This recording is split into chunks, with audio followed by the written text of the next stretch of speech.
नमस्कार मंडळी. शेकोटी लोककला साहित्य संमेलनाच्या या परिसंवादाच्या निमित्ताने मी तुमच्यासमोर विषय घेऊन आलेलो आहे, साहित्यातील डिजिटल युग, संधी की आव्हाने. तुमच्या मनात अनेक प्रश्न निर्माण झाले असतील आणि त्या प्रश्नांचा आपल्याला या परिसंवादाच्या माध्यमातून आपल्याला शोध घ्यायचा आहे. हे जे डिजिटल तंत्रज्ञान आहे ते जागतिक स्तरावर पोहोचवते का? हे डिजिटलचं माध्यम आहे, याच्यातून कॉपीराईट होते आहे का? लेखक आणि वाचक यांच्यातील संवाद कसा निर्माण होत आहे? तो कमी झाला आहे का वाढला आहे? असे अनेक प्रश्न आहे. मी सगळेच प्रश्न इथे उलगडणार नाही, कारण मान्यवरांनाही त्या संदर्भात काही आपले ठाम मत व्यक्त करायचे आहे.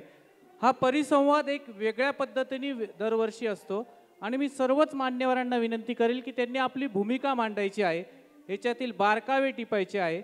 आणि हे डिजिटल युग जे आपले भविष्याची संधी पण असू शकते आणि आव्हाने पण असू शकते, पण आम्हाला समजून घ्यायचं आहे की यात किती तथ्य आहे. संध्यांमध्ये पण तथ्य आहे का आणि आव्हाने किती आहे, आणि आव्हानं असतील तर ते आव्हानं कशा पद्धतीने आपल्याला मोडीत काढायचं आहे आणि त्या संधीचं त्यामध्ये रूपांतर करायचं आहे. तर मी सर्वप्रथम आपल्या ह्या परिसंवादाची सुरुवात प्रारंभ गंगाधर आयरे सरांकडनं करूया.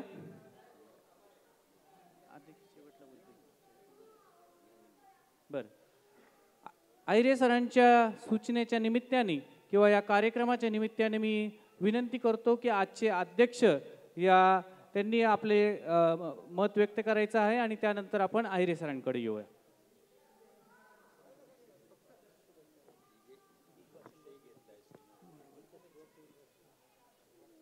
तर संपूर्ण सभागृहात उपस्थित असलेले सर्व साहित्यिक, कवी आणि सर्वच मातब्बर मंडळी या ठिकाणी उपस्थित झालेले आहे. परिसंवादाला थोडा उशीर झालेला आहे, थोडा म्हणजे बराच उशीर झालेला आहे, परंतु आपण पाहुण्यांची वाट पाहत होतो, त्यातून पाहुणे उपस्थित झालेले आहेत.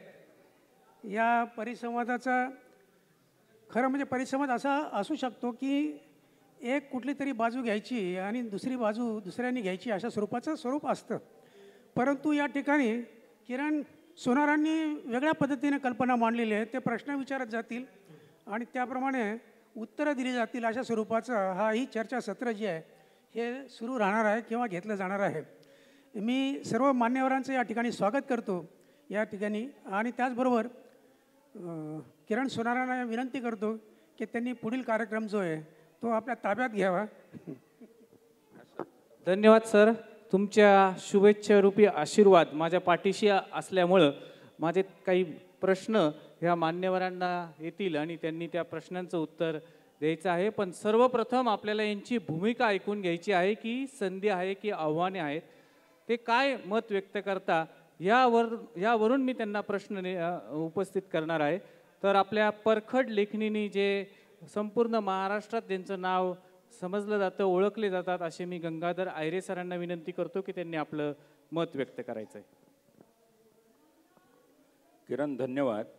या परिसंवादाचे अध्यक्ष असलेले आमचे ज्येष्ठ मित्रवर्य प्र. द. कुलकर्णी सर, त्याचबरोबर सन्माननीय बी.जी. वाघ साहेब, इतर दुसरे वक्ते, आणि या परिसंवादाचं स्वरूप किरण आणि संयोजकांनी प्रश्न उत्तराच्या स्वरूपात ठेवलेलं असल्यामुळे सलगतेनं एकच वक्ता बोलणार नाही, तर तो जे प्रश्न विचारणार आहे त्या प्रश्नाच्या अनुषंगानं उत्तरं दिली जाणार आहे. आता याचं जे शीर्षक आहे किंवा टायटल आहे, साहित्यातील डिजिटल युग, संधी की आव्हान. आता खरं तर जेव्हा एखादा विषय परिचर्चेला घेतला जातो तेव्हा त्या चर्चेला दोन बाजू असतात. त्या दोन्ही बाजूनी जे वक्ते असतात ते आपापली मतं व्यक्त करत असतात. लेखक म्हणून जेव्हा व्यक्त होण्याची वेळ येते त्यावेळेस तो लेखक कोणत्या माहोलमध्ये घडलेला आहे, कोणत्या मुशीतून आलेला आहे, त्याच्यावरती कोणत्या विचारांचा प्रभाव आहे, त्यावरती त्याची उत्तरं ही अवलंबून असतात. एक असं म्हटलं जातं की गरज ही शोधाची जननी आहे.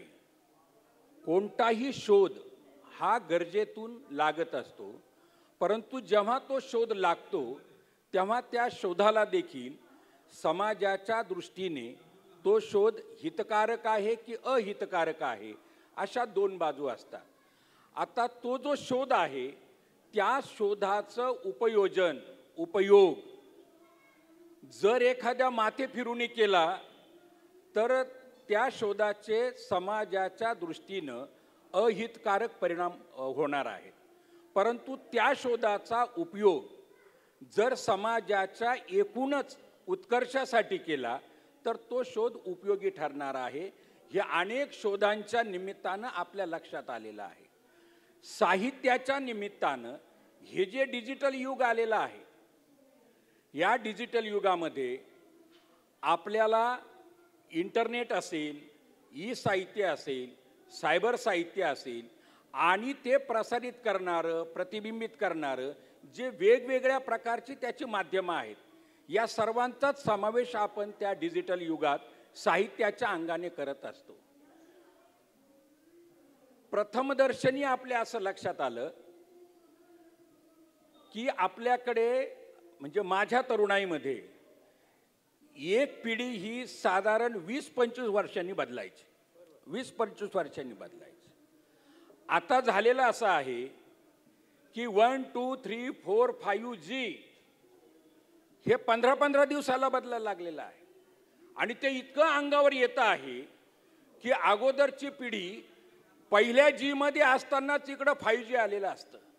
आणि मग यामध्ये हे जे दोन पिढ्यातील जे अंतर आहे ते 25 वर्षावरून 15-20 दिवस महिन्यापर्यंत येऊन पोचलेलं आहे. आणि यामध्ये मग 2 वर्ग पडलेले आहेत.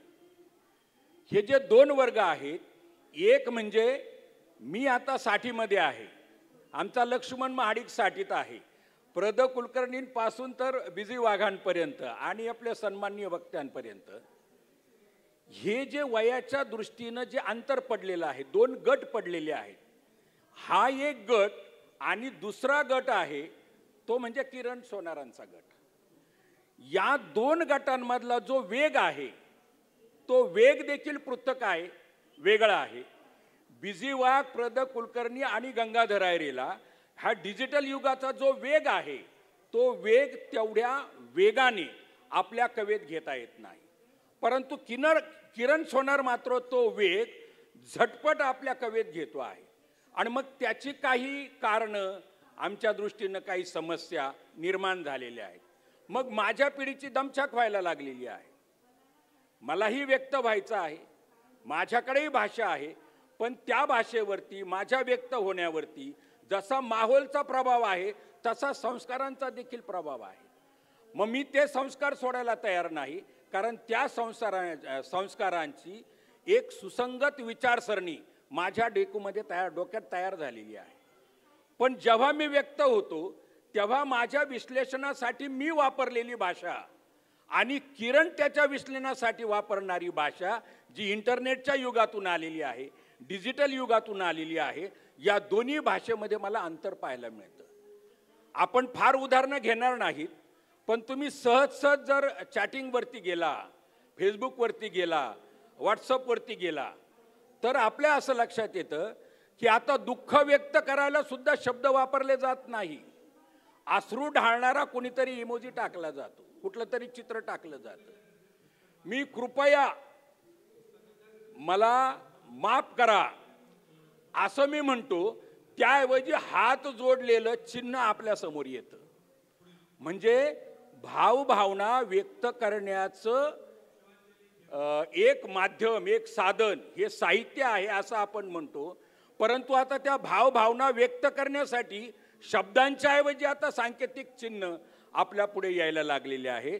त्यामुळे एका बाजूनं जरी हे डिजिटल साहित्याचं युग हे आपल्याला उपकारक ठरत असलं तरी सुद्धा 2 पिढ्यांमध्ये याच्या काही ज्या समस्या निर्माण झालेल्या आहेत त्याकडे देखील आपण पाहिलं पाहिजे, त्या दृष्टीने विचार करायला पाहिजे, हे मला प्रथमतः वाटतं. पुढच्या प्रश्नाच्या वेळेस मी बोलणारच आहे. किरणला मी विनंती करतो की आणखी पुढे त्याचे जे प्रश्न असतील ते त्यांनी विचारावेत. मी ज्ञानोबा ढगे यांच्याकडे जाणार आहे. तत्पूर्वी सरांनी जे विचार मांडले की त्यांनी 2 पिढीतील अंतर हे डिजिटल साहित्यातील जे युग आहे ते जास्त प्रभावी ठरते असं त्यांनी सांगितलं आणि त्यांचा कल कदाचित आपल्या आव्हानाकडे जास्त दिसतोय संधीपेक्षा. तर आपण आता ऐकूया तुमची भूमिका ज्ञानोबा ढगे सरांची. नमस्कार. या परिसंवादात सहभागी करून घेतल्याबद्दल गिरणा गौरवचे मी अगोदर आभार मानतो. या परिसंवादाचे अध्यक्ष कुलकर्णी सर, चर्चक आदरणीय ज्येष्ठ साहित्यिक गंगाधर आहिरे सर, बीजी वाघ सर, किरण सोनार सर आणि समोर बसलेले सर्व साहित्यिक. आहिरे सरांनी मूळ विषयाला त्या ठिकाणी हात घातलेला आहे आणि आपण आता अशा वेळेस चर्चा करतो आहोत की ज्या वेळेस बालक अक्षर ओळख होण्याच्या अगोदर यूट्यूबवर जाऊन त्या ठिकाणी ते रायमिंग वर्ड्स ऐकतो आहे, पाहतो आहे, पुढे जातो आहे. आपण या काळात आलेलो आहोत की ज्या काळामध्ये की डिजिटल युग आपल्या घरात आलेले, म्हणजे टाईपरायटर, कम्प्युटर आणि आता टच स्क्रीनवरती आलो आपण, व्हॉईस रेकॉर्डिंगवर आलेलो आहोत.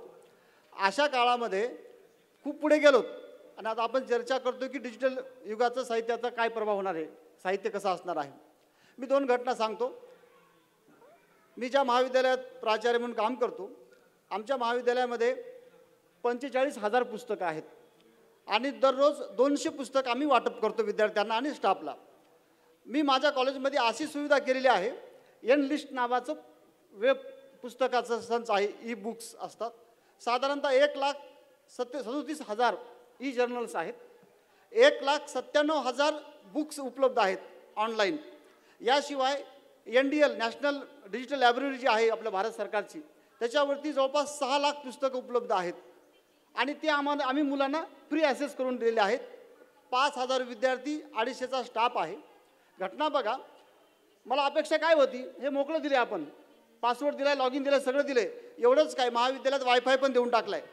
वाचन किती झालं असेल तर आमच्याकडे रोज मी हार्ड कॉपी, प्रिंट कॉपी 200 पुस्तकं वाटप करतो आम्ही आणि ई बुक्स हे महिन्याला फक्त 700 पानं मुलं वाचतात. आपण डिजिटल युगा म्हणतो, नवीन पिढीचं म्हणतो, फक्त 700 पानं वाचतात. एक गोष्ट मी तुम्हाला आजच्या डिजिटल युगाची खामी सांगतो.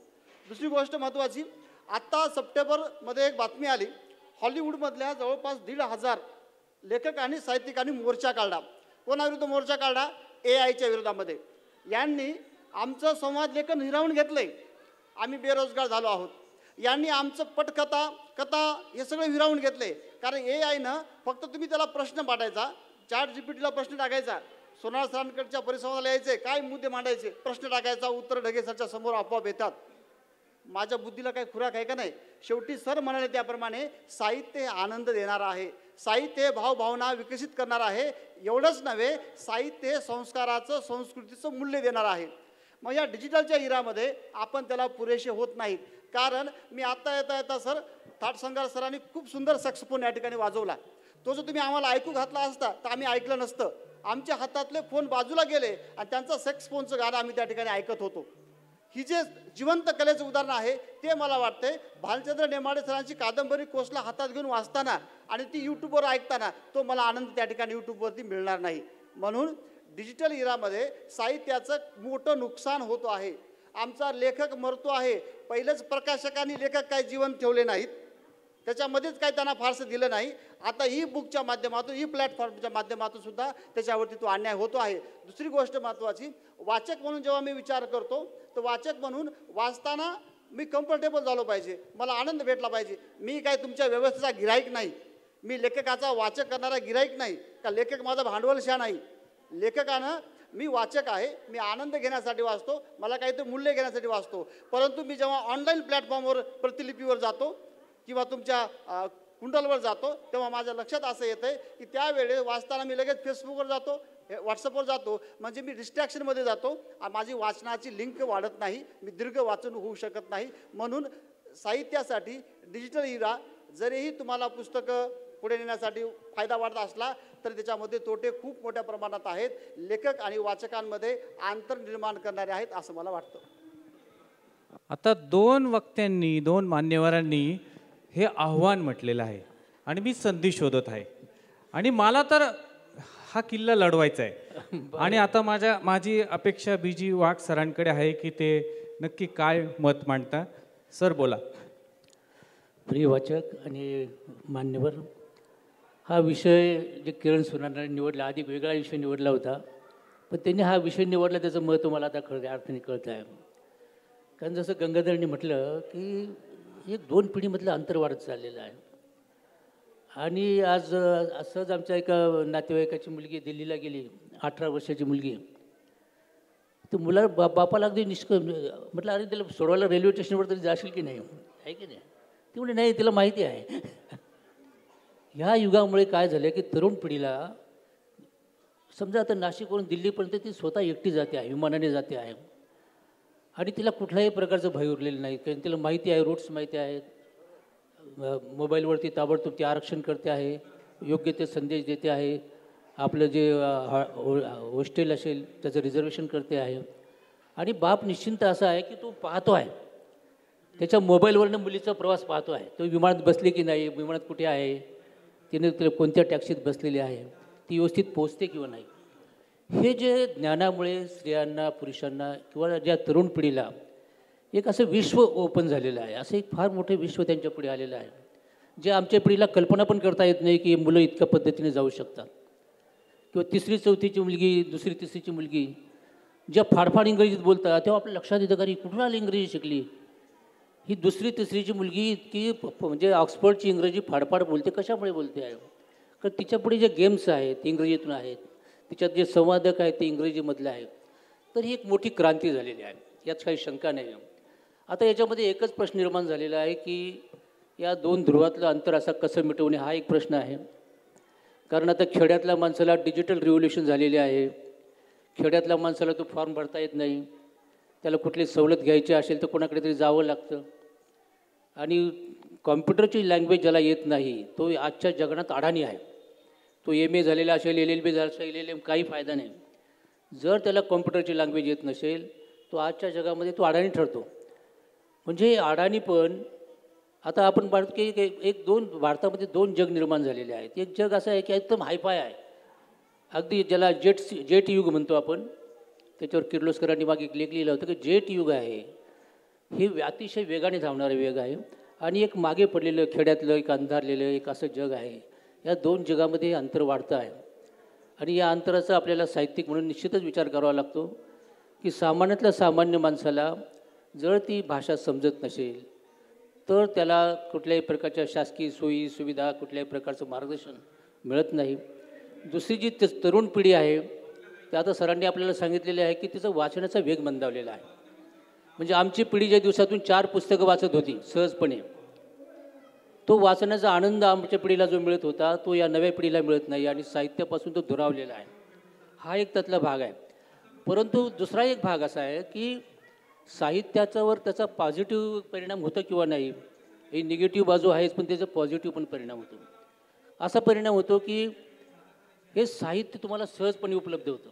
आज लायब्ररी आहे किंवा इलेक्ट्रॉनिक आहे, एखादा रिसर्च करणारा माझ्यासारखा कोणी जो असेल कोणी, त्याला जगभरचं ज्ञान एका याच्यावर मिळू शकतं. म्हणजे कुठला शेक्सपिअरचा ग्रंथ असो, कुठल्या जगातले कुठलंही जे विज्ञान आहे त्याचं सगळीकडे संगणीकरण झालेलं आहे. त्यामुळे कुठलाही ग्रंथ आपल्याला कुठली प्राईस न देता डाउनलोड करता येतो. आता घटनेवर मी मध्ये पुस्तक लिहिलं तर मला पुष्कळ पुस्तकं घटनेवर आणि कायद्यावरची पुस्तकं जी 17व्या 16व्या शतकात झालेली आहेत, पण जी अतिशय महत्त्वाची पुस्तकं आहेत ती आम्हाला डाउनलोड करता आली. मी सेलिगमनचं एक पुस्तक, बाबासाहेबांचे गुरु होते, अर्थशास्त्रावरचं पुस्तक मला कुठे मिळत नव्हतं, ते मला डाउनलोड करता आलं. तर विचारवंत लोकांसाठी, संशोधकांसाठी देखील हा एक फार चांगला फायदा आहे की जगभरचं आपल्याला ज्ञानविज्ञान आपल्याला एका क्लिकवर आपल्याजवळ मिळू शकतं. हा एक त्यातला महत्त्वाचा फायदा आहे. आता याच्यातला तोटा मला जो जाणवतो तो तोटा कसा आहे की आपलं संगणीकरण होत आहे, आपल्या भावनांचं संगणीकरण होत आहे. आपल्या आता साहित्याची जी भाषा आहे ती थोडीफार बदलते आहे तर आहेच, पण ही जी आपण साहित्य लिहितो आहे ती भाषा नवी पिढीला कळते का, कळणार आहे का, हा एक भाग आहे. आणि आपल्या भावना गोठलेल्या आहेत का, की आपल्या आयुष्याचं संगणीकरण होते की काय, अशी चिंता निर्माण झालेली आहे. आणि आपल्याला जे आपलं रूपांतर काही कोड्समध्ये, काही कोड लँग्वेजमध्ये किंवा काही आकड्यामध्ये होतं, आहे की नाही. आपलं जसं आधार कार्ड आहे, म्हणजे फार पूर्वी अशी जे काही लेखकांनी चिंता व्यक्त केली, आमचं जीवन काय नंबरमध्ये आहे का, आहे की नाही. म्हणजे पर्टिक्युलर नाव गंगाधराच्या ऐवजी नंबर 4 आहे की नाही, किंवा यांच्या नावाच्या ऐवजी नंबर 3 असं झालेलं आहे. म्हणजे माणसाचा जो जिवंत चेहरा आहे, त्याच्या ज्या भावभावना आहेत, त्याच्या ज्या अंतकरणातल्या ज्या काही व्यथा वेदना आहेत, त्या गोष्टीचा मोठा एक प्रश्न निर्माण झालेला आहे. आता तिसरा प्रश्न निर्माण आहे आर्टिफिशियल इंटेलिजन्स. खरा धोका जर काय असेल ना साहित्याला, तो आर्टिफिशियल इंटेलिजन्स आहे. ही आर्टिफिशियल इंटेलिजन्स काय करते की तो कविता लिहू शकते, आपल्यापेक्षा चांगली कविता लिहू शकते, आपल्यापेक्षा चांगली कथा लिहू शकते, कादंबरी लिहू शकते. सुप्रीम कोर्टाच्या न्यायाधीशांनी जर ठरवलं तो झोपा काढू शकतो आणि ते आर्टिफिशियल इंटेलिजन्सच्या मार्फत निवाडे देऊ शकतो. ते कलेक्टर वगैरे कमिशनरचे हे कामच पुढे काय राहणार नाही अशी परिस्थिती निर्माण होणार आहे 15-20 वर्षामध्ये. जे सतत आपण म्हणतो ना की सगळीकडे संगणीकरण झालं तर या अधिकाऱ्यांची देखील गरज भासणार आहे की नाही, हा एक प्रश्न आहे. म्हणजे बेकारीचं प्रमाण प्रचंड वाढणार आहे. आणि या निमित्ताने आता आपण साहित्याशी संबंधित असल्यामुळे आपल्याला हे मात्र कळून घ्यावं लागेल की जरी काही जरी झालं, जसं मुंबईला एक जागतिक कीर्तीची कवित्री आली होती, त्याच्यावर मी एकला चलोरी म्हणजे सकाळमध्ये लेखही लिहिला होता की तिनं असं म्हटलं की विज्ञान किती पुढे जाऊ द्या, शेवटी कवितेला मरण नाही, असं तिनं म्हटलं. कवितेला मरण का नाही आहे, कारण तुमच्या भावना ज्या आहेत, कविता म्हणजे शेवटी काय आहे की तुमच्या दुःख वेदना, तुमची सत्सद्विवेक बुद्धी, सत्य असत्याची जाण करण्याची तुमची जी तुम्हाला निसर्गदत्त ईश्वराने दिलेली बुद्धी, ही जी बुद्धी आहे ही तुम्ही कॉम्प्युटर निर्माण करू शकत नाही. सर मला तेच समजून घ्यायचं आहे, आपल्याला प्रश्नांकडे वळायचं आहे. आणि तुम्ही जी भूमिका मांडली की संधी, तुम्ही सुरुवातीला संधी सांगितली आणि नंतर सावध भूमिका घेत आव्हानांकडे आले. तुमची भूमिका अजून संदिग्ध आहे की एक्झॅक्ट काय, पण आपण ते उलगडून काढायचं आहे की मला की काय तुमचं मत आहे. तर मी तुमच्याकडं. मी आता गंगाधर आहिरे सरांना प्रश्न विचारतो. सर, तुम्ही हे डिजिटल युग एक आव्हान सांगितलं, पण मला असा प्रश्न आहे, ह्या पिढीचा मी तरुण आहे म्हणून एक प्रश्न विचारतो की मला जर कधी संत ज्ञानेश्वर वाचायचे असतील तर गुगलवरती 2,16,00,000 इम्प्रेशन्स येतात. तुकाराम वाचायचे असतील तर 8,00,000 इम्प्रेशन्स येतात. आणि त्यांच्यातील एवढे जे संदर्भ आहे, मला एक्झॅक्ट एखादा संदर्भ घ्यायचा असेल की तुकारामांची गाथेमधला सारांश तो गुगलवर 2 मिनिटात भेटतो. हे सगळं उपलब्ध आहे ना, मग मी कशाला जाऊ सार्वजनिक वाचनालयामध्ये ज्ञानेश्वरांविषयीचे 15-20 पुस्तकं घेणार, त्याच्यातून तो संदर्भ शोधणार, माझा वेळ वाचतो. मला हे आवडतं की डिजिटलवरती ते एक्झॅक्ट तिथं विवेचन केलेलं आहे. बरं, ह्यामध्ये विवेचन करणारे कोण आहे? तुमच्यासारखे प्राध्यापक जे जनरल प्रसिद्ध करतात. मग ते तर चूक असू शकत नाही ना. मग त्याच्यामुळे इथून मला असा प्रश्न निर्माण होतोय की आपण संधी म्हणून बघितलं तर हे योग्य ठरू शकतं का? बरोबर आहे. प्रश्न असा आहे की मी पहिल्यांदा एक विधान केलं की हे 2 पिढ्यांमधील अंतर वाढवणारं हे डिजिटल युग आहे. आता हे तुला ती संधी वाटते आहे, तशी संधी आम्हाला वाटते ना. पुण्याच्या गोखले इन्स्टिट्यूटमध्ये मला PhDच्या निमित्ताने बॅरिस्टर गाडगीळ आणि पंजाबराव देशमुखांचे अर्थशास्त्राचे संदर्भ पाहिजे होते. ते पुस्तकं उपलब्ध नाही. ती पुस्तकं गोखले इन्स्टिट्यूटमध्ये आहे. मी पुण्याला जेव्हा गेलो तेव्हा त्यांनी सांगितलं की आमच्या इथले जे ग्रंथ आहेत त्या ग्रंथाचं डिजिटलायझेशन सुरू आहे, त्यामुळे तुम्हाला आता ते उपलब्ध होणार नाही. पण 15-20 दिवसांनी जर तुम्ही आले तर आमच्या संगणक रूममध्येच तुम्हाला ते उपलब्ध होतील. आम्ही त्याची तुम्हाला PDF पण देऊ वगैरे वगैरे. आता ही संधी म्हणून ठीक आहे, पण प्रश्न असा पडतो की शेवटी भाकर तर आपल्याला भाजावीच लागेल ना. ती इंटरनेट युगातून येणार नाही. ती भाकर तुम्हालाच घ्यावी लागेल. तुमचे आई आणि बाप, भाऊ, बहीण, पत्नीचा अंत झाला तो तुम्हाला अश्रू डोळ्यातूनच गाळावे लागतील. ते तुम्हाला डिजिटलमधून येणार नाही, ते सायबरमधून येणार नाही. ते मुद्दा असा आहे की मुरियल लेस्टर नावाच्या बाई, अमेरिकन बाई, ज्या गांधीजींच्या भक्त होत्या, ह्या लेस्टर बाईंच्या मुळे 1952 मध्ये गांधी आंबेडकरांमध्ये वैचारिक जे शीतयुद्ध चाललेलं होतं त्या बाईनं या दोघांची भेट घडून आणली. हे घडून आणली. हा ती संविधानाच्या निमित्ताने संविधान सभेवर जाण्याच्या वेळेची 48-49 मध्ये. आता हा संदर्भ मला मिळाला.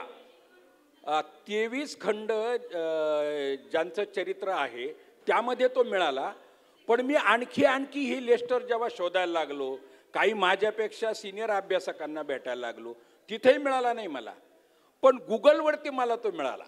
लेस्टर बाईंच्या निमित्तानं त्यांचं लिखाण वगैरे मिळालं. आणि मग तू म्हणतोय की जे इतरत्र उपलब्ध नाही, चटकन आता ह्या डिजिटल युगामध्ये जे काय आहे ते कसं आहे, ते चटकन आहे ते. पण हे चटकन मला मिळालं हे बरोबर आहे.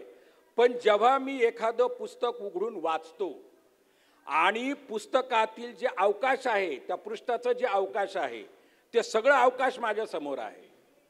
आणि त्याची खाली वरती अगोदरची पानं ही माझ्या जेहेनमध्ये, विचारामध्ये ही साठलेली असतात. ही इकडे संगणकीय भाषेमध्ये तुम्हाला इतके ऑप्शन्स उपलब्ध आहे, इतके की तुम्ही स्थिरच होत नाहीये. मानसशास्त्र सांगतं की माणसाचं अवधान जर तुम्हाला खेचून धरायचं आहे तर त्या अवधानाची वेळ आहे डगेसर 4 सेकंद. शिक्षक जेव्हा शिकवत असतो तेव्हा विद्यार्थ्यांचं अवधान जर सारखं चिंदडे सर माझ्याकडे ठेवायचं असेल तर प्रत्येक 4 सेकंदाला त्या शिक्षकाला काहीतरी क्लुप्ती करावी लागते. पण हे संगणक युग तुम्हाला क्लुप्ती करायला संदेश ठेवत नाही. ते इतकं तुमच्यावरती आक्रमित झालेलं आहे, इतकं आक्रमित झालेलं आहे की तुम्ही ते वाचत असतानाच त्यामध्ये अचानक जबरदस्तीने एखादी ॲड येते. तुम्ही वाचून बघा, आपण अचानक येते आणि ती तुम्हाला विचलित करणारी असते. दासू वैद्य नावाचा आपल्या सगळ्यांचा कविमित्र आहे. तो एकदा मला औरंगाबादला सांगत होता की एका मालिकेची पटकथा लिहिणारा माझा मित्र, तो अचानक आमची भेट झाली आणि आमचं असं ठरलं की परवाच्या दिवशी आपल्याला सगळ्या मित्रांना गोव्याला जायचं आहे. आणि मग तो म्हटला की त्या दिवशी मला तिथेच पटकथा लिहायची आणि लगेच शूटिंग सुरू होणार आहे. आपल्याकडे आता काही वेड्या मालिका सुरू आहेत. म्हणजे मालिकांमध्ये आपल्याला फुले दिसत नाही, मालिकांमध्ये बाबासाहेब दिसत नाही, छत्रपती शिवराय दिसत नाही, ना शाहू दिसेत. एक माणूस त्याला 2-3 बायका असतात आणि ह्या घरातल्या बायका त्याला असलेल्या 2-3 बायका अतिशय टक लावून पाहत असतात. दासूचा जो मित्र आहे तो अशीच मालिका लिहित होता, लोकांना धरून ठेवणारी. म्हणजे मूलभूत काहीच नाही, सगळं वरवरचं असणारी ती मालिका. आणि मग दासू सांगत होता की आम्ही त्याला गळ घातली, आपल्याला गोव्याला जायचं आहे. तो म्हटला CST ला तुम्ही 1 तासभर थांबा, मी येतो. आणि हा पटकथाकार त्यांच्या थांबण्याच्या प्रॅक्टिसच्या ठिकाणी जिथं शूटिंगचा तिथं गेला. तिथं गेल्यानंतर त्यांनी काही संवाद लिहिले, लेखकावरती बोलतोय आपण, त्यांनी लिहिले काही संवाद. आणि त्यानंतर त्याने काय केलं की लगेच नवरात्रीचा उत्सव तिथं घुसडला आणि निर्मात्याला सांगितलं की आता 20 मिनिट ह्या मालिकेतील ह्या ज्या जोड्या आहेत ह्या जोड्या आता नवरात्र उत्सवामध्ये नाचतील. पुढे लिहायची गरजच पडली नाही.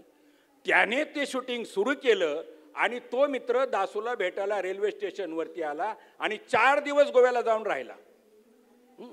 मला म्हणायचं असं आहे की प्रत्येक लेखक केवळ आपल्या भावभावनाच नाही तर समाजाला सुसंस्कारित करण्याचं जो लेखन करण्याचं काम करतो, ते लेखन या डिजिटल युगामध्ये खतम होतंय की काय अशी एक चिंता मला वाटते आहे. कारण 99 मध्ये हे जे सगळं मुक्त अर्थव्यवस्थेचं धोरण आलं 90-91ला, 99 मध्ये एका प्रसिद्ध विचारवंतांनी एक लेख लिहिला आणि त्यातलं एक बोल्ड विधान होतं की जगातील विचारवंतांचे मौलिक विचार संपण्याचा काळ आता सुरू झालेला आहे. मी इथंच थांबतो. मला जे काय म्हणायचं ते आपण समजू शकता. सरांनी सांगितलं की मौलिक विचार संपण्याचा काळ सुरू झालेला आहे. तर मला वाघ सरांना प्रश्न विचारायचा आहे की तुम्ही संधी शोधता ते आणि सरांनी ज्या संधीची चिरफाड केलेली आहे त्यावरून एक प्रश्न असा निर्माण होतो की तुम्ही सुरुवातीलाच असा संदर्भ दिला की एखादी मुलगी जर कधी बाहेर जाते, लंडनला जाते, ट्रॅव्हल करते, की ते तिला सगळं उपलब्ध आहे आणि हे सगळं उपलब्ध असल्यामुळं ती एकदम फ्री झालेली आहे, ती सगळ्या जगाचा आस्वाद घेत आहे. पहिले आपण एका घरात जेवढे पुस्तकं उपलब्ध राहील एका चौकटीमध्ये जगलेलो किंवा ज्ञान घेणार होतो. आता हे ज्ञान सर्व दूर जात आहे, आपल्याला पण भेटत आहे. तर हा एक दृष्टिकोन झाला आणि हा एक दुसरा दृष्टिकोन झाला. ह्या सगळ्या याच्यामध्ये आजचा तरुण भरकटतो आहे का? तरुणांनी नक्की कोणाचं ऐकायचं? तरुणांनी आज त्यांच्या डोक्यामध्ये शिक्षण पण आहे, नोकरी मिळण्याची पण त्यांना चॅलेंज आहे. नोकरी मिळवल्यानंतर मुलगी मिळवणं पक्की म्हणजे याच्या लग्नासाठी ते पण एक चॅलेंज आहे आणि त्यानंतर संसार करणं. बरं, हे सगळं करत असताना त्याला घरात बसून टी व्ही बघणं, पेपर वाचणं ह्याबरोबरच त्याला बाहेर फिरायचं आहे, त्याला ChatGPTचा सपोर्ट घ्यायचा आहे, ती माहिती पण घ्यायचं आहे. ह्या संध्या नाही का? किंवा आजचा तरुण किंवा आजची पिढी ह्या पूर्ण ज्ञानाचा आपण लाभ घेतो आणि लाभ घेत असताना त्याचा वेळ वाचतो आहे आणि त्याचा जो वाचणारा वेळ आहे, त्याची वाचणारी जी बुद्धी आहे, जेव्हा तुम्ही आत्ता मोबाईल आला, आता तुम्ही नंबर लक्षात ठेवता का कुणाचा? कुणाचाच लक्षात ठेवत नाही. मग तुमच्या बुद्धीचं युटिलायझेशन दुसरीकडे कुठेतरी होतंय असं तुम्हाला वाटतं आहे का? तर ही संधी नाही आहे का? तर आजच्या तरुणांची ही जी दृष्टिकोन आहे त्याविषयी तुम्हाला काय वाटतं? हे फार गंभीर प्रश्न मानवजातीपुढे आलेले आहेत, निवड साहित्यापुढेच नाहीत, हे मानवजातीचेच प्रश्न आहेत. मुख्य गोष्ट अशी आहे की आपण पाहतो आहोत की विज्ञानाचा प्रचंड वेग आहे आणि धर्माच्या नावाने, जातीच्या नावाने लोक असंख्यांची कत्तल करताना आपण पाहतो. इस्लामिक राष्ट्रामध्ये आहे की नाही? मग तुम्ही विज्ञानही शिकलेले नाहीत, विज्ञानाचं स्पिरिट घेतलेलं नाही आणि तुम्ही फक्त तंत्रज्ञान स्वीकारलेलं आहे. त्यामुळे काय झालं की तुमचं मन दुभागलेलं आहे. एका बाजूला तुम्ही विज्ञान आणि तंत्रज्ञानाच्या क्षेत्रात प्रगती करत आहात, पण सामाजिक जीवनामध्ये, नैतिक जीवनामध्ये किंवा ज्याला आपण धर्म किंवा इतर ज्या माणसाच्या ज्या आवश्यकता आहे त्यामध्ये तुम्ही मागे पडत आहात, विकृत होतात. तर हे तर मानवी जीवन दुभंगलेलं आहे. आणि जेव्हा जेव्हा अशी वैज्ञानिक क्रांती होते ती समजून घेण्यालाच काही काळ जावा लागतो, काही 15-20 लक्ष 25 वर्ष, तोपर्यंत तुम्हाला ते कळणार नाही. हे जग जे बदललेलं आहे, हे जग जर सगळं सुधारायचं असेल तर परत आपल्या साहित्याकडे वळावं लागतं, तत्त्वज्ञानाकडे वळावं लागतं. कारण विज्ञानावर कंट्रोल कोण करतं? तर तत्त्वज्ञान करतं, माणसाची वैचारिक शक्ती करते. वैचारिक शक्ती तुमची नष्ट झाली असेल तर विज्ञान तुम्हाला खाऊन टाकणार, तंत्रज्ञान तुम्हाला नष्ट करून टाकणार. पण जर त्याच्यावर जसा एखादा हत्तीवर माहूत बसलेला असतो तशी माणसाची विचारशक्ती जी साहित्याच्या दृष्टीने कुठल्याही वेगवेगळ्या अंगाने ती काम करत असते आणि समाजाला म्हणा, राष्ट्राला म्हणा, मानवजातीला म्हणा ती मार्गदर्शन करत असते. तर ही मार्गदर्शन करणारी शक्ती म्हणजे साहित्य आहे. तर ह्या विज्ञानाचे प्रवाह जाणून देखील त्या आपल्यातला जो वैचारिक माणूस आहे, जो विज्ञानात निष्ठ मनुष्य आहे, त्यांनी हे जाणलं पाहिजे की जरी मनुष्य किती जरी प्रगत करत असला तरी त्याचं जे सत्सद्विवेक बुद्धी आहे, त्याची जी विचार करण्याची क्षमता आहे, जे जग कसं चालले पाहिजे असं तर त्याचा पुढे आदर्श आहेत, माणसाने माणसाशी चांगलं वागलं पाहिजे, कुठल्याही दृष्टीने त्याचा विकास होत असताना त्याचा नैतिक विकास देखील झाला पाहिजे. बौद्धिक विकास आणि नैतिक विकास दोन्ही एकाच वेळी होतील तर भौतिक विकासाला काहीतरी शांतता लाभेल. म्हणून या गोष्टीचा विचार करतो कोण? शेवटी तर लेखक, कवीच करतात किंवा विचारवंत करतात. आणि जगभर असे विचारवंत या प्रश्नावर विचार करत आहेत. आजच नाही, त्या विचारवंत त्या निरनिराळ्या प्रकारचे विचारवंत हे विचार मांडत आहेत की मानव जातीला जर वाचवायचं असेल तर शेवटी कसं वाचवता येईल याचे विचार करणारे लोक शेवटी विचारवंत असतात. विचारवंत म्हणजे साहित्यिक, तत्त्वज्ञान, कवी, कलावंत जेवढे आहेत आणि ते त्यांच्या लेखनातून, कवितेतून ते आपल्या जगाला मार्गदर्शन करत असतात. तर त्यामुळे कवितेचं महत्त्व कमी होईल असं नाही. जसं आपण पाहिलं की वृत्तपत्र लोक, वृत्तपत्र आता वाचतात काही लोक, पण ते त्यांनी सोडून दिलेलं आहे. जसं वृत्तपत्र स्वतः हातात घेऊन वाचण्याचा जो आनंद आहे, त्यामुळे वृत्तपत्रांचा धोका संपलेला आहे. तीच गोष्ट बाकीच्या पुस्तकांची पण आहे. शेवटी तुम्हाला काय असतं की कॉम्प्युटरवर तुम्ही पुस्तकं वाचता, तो तुम्हाला आनंद देऊ शकत नाही. तुम्हाला आनंद कोण देतं? हातातली पुस्तकंच आनंद देतात. आणि समजा ज्ञानेश्वर तुम्हाला पूर्णतः वाचता येत नसेल, पण ज्ञानेश्वराचे काही कोटेशन तुम्ही गुगलवरनं घेता आणि त्याचा देखील तुमच्या मनावर परिणाम होतो. असं नाही की तो वाचून तुम्ही विसरून जाता. तर या संधीचा फायदा कसा करून घ्यायचा किंवा या आव्हानाचं संधीत कसं रूपांतर करून घ्यायचं हे ठरवण्यासाठी विचारवंताची आवश्यकता असते, लेखक आणि कवींची आवश्यकता असते आणि ती आवश्यकता हा समाज नेहमी पूर्ण करत असतो असा इतिहास आहे. सरांनी असं सांगतात आहे की आव्हानं जे आता तुम्ही एक खूप छान विचार मांडला की विज्ञानावरती तत्त्वज्ञान आजही हवी आहे. आता ह्या निमित्ताने पुन्हा एक प्रश्न निर्माण होतो की मला विज्ञानाच्या साहाय्याने तंत्रज्ञान पोचतंय, तत्त्वज्ञान. ढगे सरांना प्रश्न आहे, मी सकाळी व्हॉट्सॲप उघडतो आणि पहिले ते बघतो. तुम्ही काय बघतात? पेपर बघता का व्हॉट्सॲप बघतात? नक्की? हां, ठीक आहे. इथं आपण जर सर्वांचा सर्वे केला ना की सकाळी उठल्यावर मोबाईल जो आपल्या बाजूला पडलेला असतो तो व्हॉट्सॲप बघता का पेपर बघतात, त्याचं वेगळं उत्तर येऊ शकतं. पण हॅट्स ऑफ आहे की तुम्ही अजून तो बघता. आणि मी वर्तमानपत्राच्या क्षेत्रातून येतो त्यामुळे मलाही त्याचा आनंद होत आहे. पण मला असा प्रश्न आहे की तुम्ही सांगितलं की आमच्या कॉलेजमध्ये एवढे पुस्तकं उपलब्ध आहे, एवढे जनरल्स आहे, पण मुलं वाचत नाही, ऑनलाईन आजही पुस्तकं वाचताय, त्याचाही आनंद आहे. पण तुम्हाला सांगतो आपल्या नाशिकमध्ये अशी काही लेखक मंडळी आहे, चिंदडे सर बसलेले आहे, तिदमे काका, किंवा असे रोज आम्हाला सकाळी काही ना काही पाठवत असतात. सुमिती पवार आहेत, हे यांची वयाची 60-65 झालेले आहे. आता यांना जर मी बोलवलं ना इथं बोलायला तर ते डिजिटलवरती कदाचित विरोधात बोलू शकतील, पण सगळ्यात जास्त फायदा घेणारे हे मंडळी बरं का. तर मला एक सांगा, हां बघा एक आमचे साहेब आहे, तर मला सांगा की याचा सगळ्यात जास्त फायदा म्हणजे जुन्या पिढीचं असं झालंय का की त्यांना ते स्वीकारायचं पण नाही, दोष पण द्यायचा आहे, पण सगळ्यात जास्त फायदा घेण्यासाठी मी पुढं आहे आणि त्यांचं साहित्य पोचवण्याचं काम आमच्यासारख्या लेखकांपर्यंत, आमच्यासारख्या वाचकांपर्यंत. आम्हाला त्यांच्या देवकिसनजी सारडा जे आत्ताच त्यांचं निधन झालं, त्यांची माहिती त्यांनी दुसऱ्या दिवशी दिली.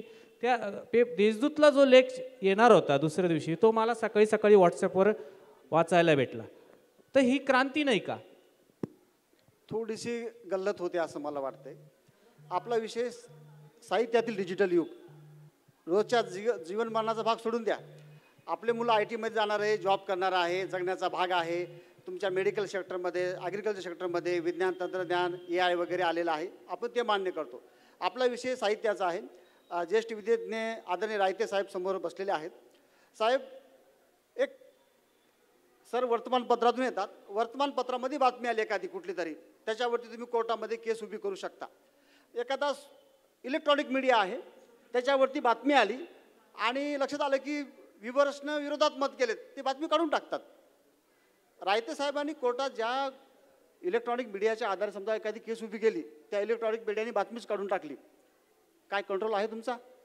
पण जुनं 1932 केसरी वगैरे मराठा वर्तमानपत्राचे अंक आपल्या अजूनही सापडतात, त्याच्यावरती आपण हे करतो. बहिष्कृत भारतचे अंक सापडतात आपल्याला. प्रिंट मीडियाला एक विश्वासार्हता आहे जी डिजिटल इराला नाही आहे. आपला विषय तोच चालला आहे की साहित्याला तुम्ही ह्या गोष्टी मारक आहेत. व्हॉट्सअप वगैरे वापरणं ठीक आहे. साहेब तुम्ही वर्तमानपत्रातून येतात सगळे, मी फक्त मला माहीत आहे फक्त महाराष्ट्र टाइम्स आणि दैनिक सकाळ याला सबस्क्रिप्शन आणि दिव्य मराठीला घ्यावं लागते, बाकी सगळे मोफत आहेत. ई गावकरी आहे, ई देशदूत आहे, ई लोकमत आहे, ई लोकसत्ता आहे. लोकसत्तामध्ये प्रयोग करतं, सबस्क्रिप्शन करायचा पुन्हा बंद करतं. मला प्रश्न विचारायचा आहे, जर असं सगळं ई करायला लागलं तर वर्तमानपत्रातले आमचे भाऊबंद जे काम करतात ते कुठं जातील? पत्रकारिता अशी असते काय? पत्रकारितेला त्या माणसाला फील्डवर जावं लागेल, त्या गोष्टी बघाव्या लागतील. तो तिकडे एवढा कष्ट करतो, मानत करतो, आणि मी वाचक आहे, मी ते वर्तमानपत्र विकत घेऊन वाचलं पाहिजे. जर मला मोफत भेटलं तर किरण सोरानाने किती पायपीट केली, किती रिसर्च केला, ह्याला माझ्या दृष्टीने काही कवडीची किंमत असणार नाही. पण जेव्हा मी विकत घेतो का, मला किरण सोरानाचे हात, त्या लागले बातमी लागले कष्ट त्या ठिकाणी समजत असतात. आपला मुद्दा असा आहे, साहित्यामध्ये साहित्यकार जो लिहितो, ज्या भावभावनांचा आविष्कार करतो, त्या भावभावनांचं मार्केटिंग होता कामा नाही. ठीक आहे, त्याचे पुस्तकं गेले पाहिजे सगळीकडे, पण तो ई बुकच्या माध्यमातून येतो, त्याची कुठली तरी ओळ त्या ठिकाणी येते, ते अशी गोष्ट असते. तुम्ही मगाशी संदर्भ दिला ज्ञानेश्वरीचा आणि तुकाराम महाराजच्या गाथेचा. गोनी दांडेकरांच्या ज्ञानेश्वरीमधला मी संदर्भ तुम्हाला आता देऊ शकतो. समजा तुम्ही मला सांगितलं पुस्तक आणायचं देऊ शकतो, पण गुगलच्या माध्यमातून तेवढे जेवढे काही इम्प्रेशन तुम्हाला दिसतील ते कधी गायब होतील काय सांगता येत नाही. आता आमच्या UGCला आम्हाला एक चुकीची कशी प्रथा आहे. आमच्या प्रमोशनला आम्हाला आर्टिकल संशोधन करावं लागतं. आमच्या मधल्या काळात सगळ्या प्राध्यापकांनी ई जर्नलवरती आर्टिकल लिहून ठेवले आणि आम्ही गेलो सावित्रीबाई फुले पुणे विद्यापीठामध्ये प्रमोशन घेण्यासाठी. त्यांनी सांगितलं की ह्या ईचं आहे ते आम्हाला तुम्ही वेबसाईटला दाखवा. त्यांनी आम्हाला तो ॲड्रेस वगैरे सगळा दिला होता आणि आम्ही तेव्हा कम्प्युटरवरती गेलो आणि ते साईन केलं. गायब झाले होते. ई जर्नल आमचे गायब झाले. तिथून बऱ्याच जणांचं प्रमोशन त्या ठिकाणी हे केलं. या विश्वासार्हतेची फार मोठी म्हणजे तेवढ्या पोरांचं ज्यांनी कष्टानं मेहनतीनं आर्टिकल लिहिले, ललितमध्ये लिहिले असते, भारतीमध्ये लिहिले असते किंवा तुमच्या परिवर्तन व्हॉट्सअपमध्ये लिहिले असते तर त्यांना कॉपी दाखवायला त्या ठिकाणी होते. पण ई जर्नलचा ई साहित्याचा असा धोतक त्या ठिकाणी होतो आहे. दुसरी महत्त्वाची गोष्ट, साहित्याचा उद्देश आनंद घेणे आहे, निखळ मनोरंजन करणे आहे, जे काय असेल ते. परंतु या टच स्क्रीनच्या माध्यमातून तो आनंद मिळू शकत नाही. इथं बसलेल्या पालकांना माझा प्रश्न आहे, तुमच्या 9 वर्षाच्या मुलीला एखादी नाचरे मोरा कविता ऐकायची म्हणून तुम्ही हातामध्ये मोबाईल द्याल का? टच स्क्रीनचा मोबाईल द्याल का? आपण सगळे म्हणतो की मोबाईल वापरू नका, मोबाईल वापरू नका. का देत नाही आपण? उलट चांगलं आहे ना. नाचरे मोरा गाणं तुमच्या मुलीला घरच्या घरी समोरच्या समोर बघायला मिळते. आम्ही काय देत नाहीत पालक म्हणून? कारण आम्हाला माहीत आहे याचे धोके किती आहेत ते. वापर शानेसुरत्या माणसापुरता ठीक आहे, पण बालकांच्या हातात देऊ शकत नाही. मग बाल साहित्यावरती डिजिटल इराचा वाईटच प्रभाव आहे का नाही?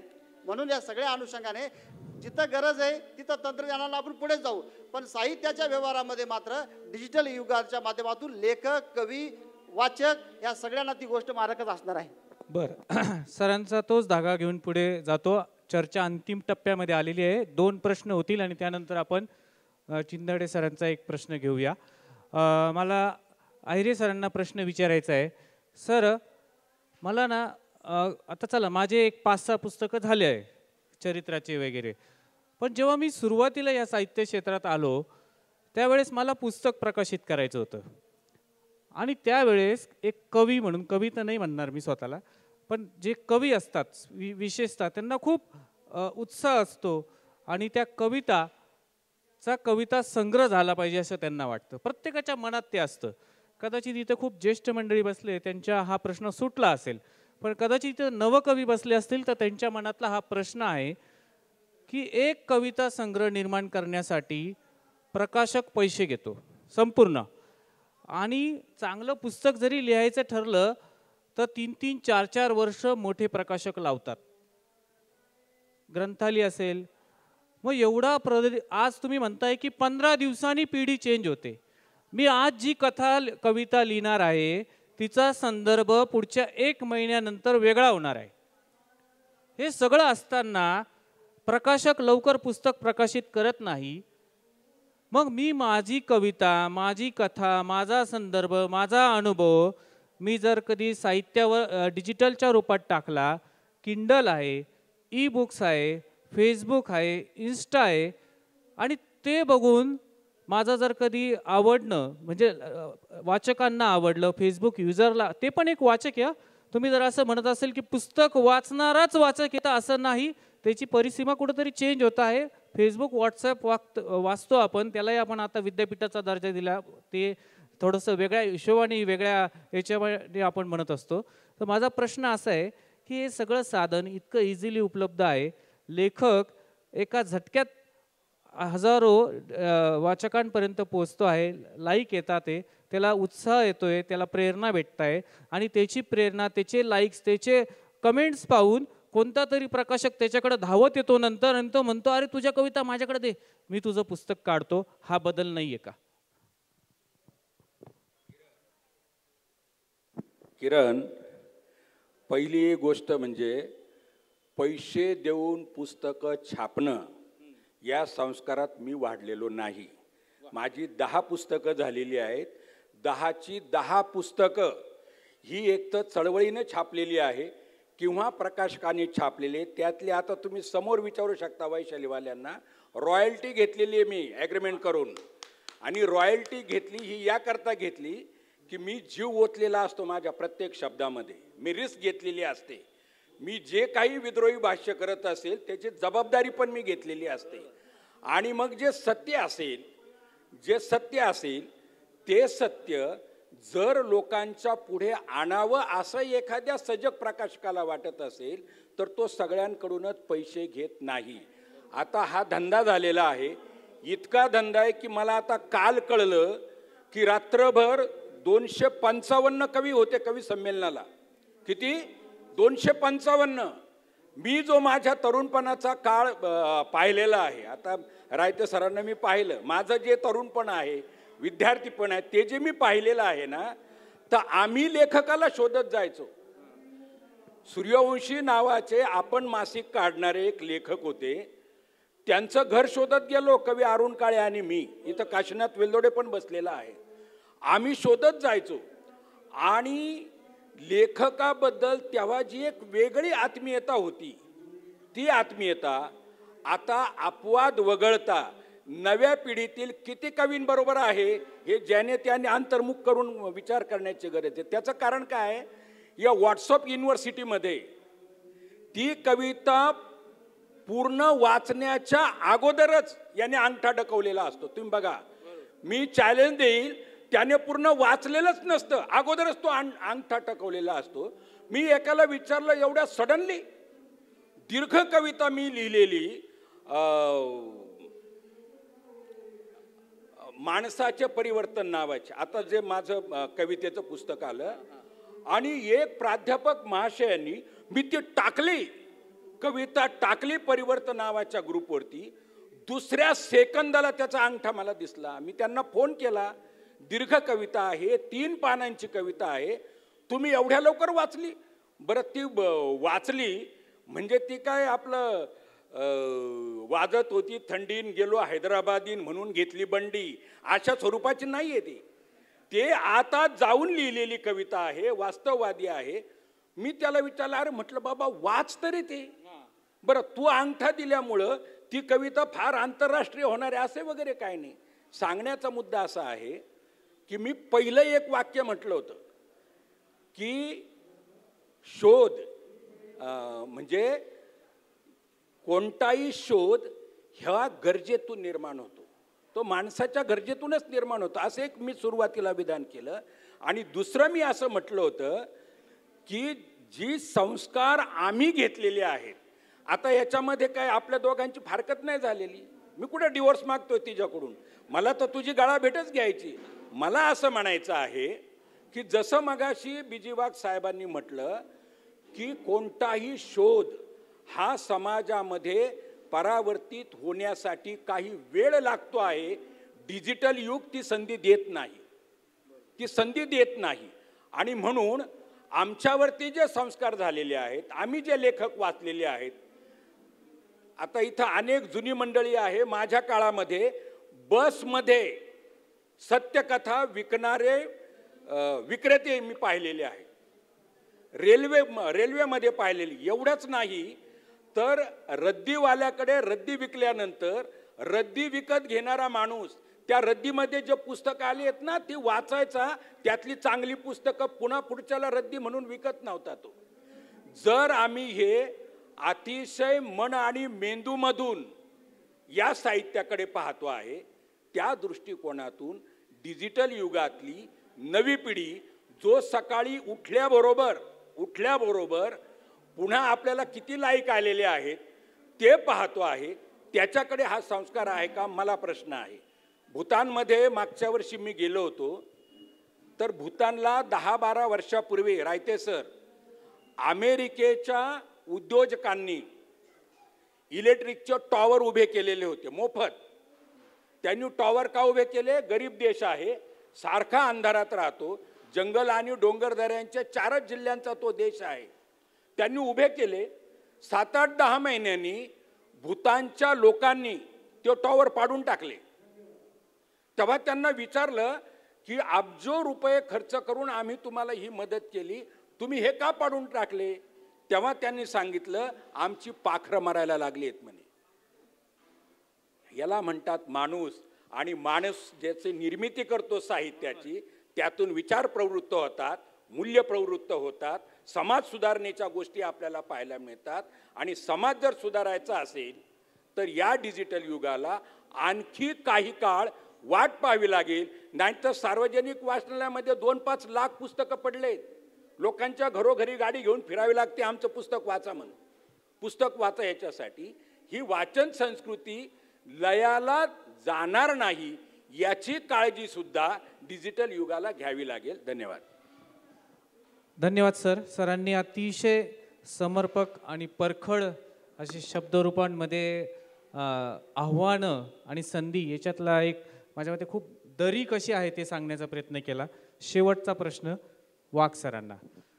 सर, एक आरोप सातत्याने होतो आहे डिजिटल युगामध्ये किंवा डिजिटलमध्ये विशेषतः साहित्यामध्ये चोरीचं प्रमाण वाढलेलं आहे आणि त्याचं सगळ्यात मोठी गोष्ट म्हणजे डिजिटल. फेसबुकवरती पोस्ट केली ती सरांच्या नावाने असते, मग कोणीतरी त्याचा संदर्भ घेऊन मी म्हणतो चला पूर्ण ॲज इट इज नाही पण आज कारण तेही स्मार्ट झाले चोरी करणारे पण ते त्याच्याचा संदर्भ घेऊन थोडीफार तोडमोड करून स्वतःचं नाव टाकून पुन्हा पोस्ट येते आणि यांना नंतर ती फिरून येते व्हॉट्सॲपवरती. आणि हे असं सगळं होत असताना हे डिजिटलचं करायचं काय?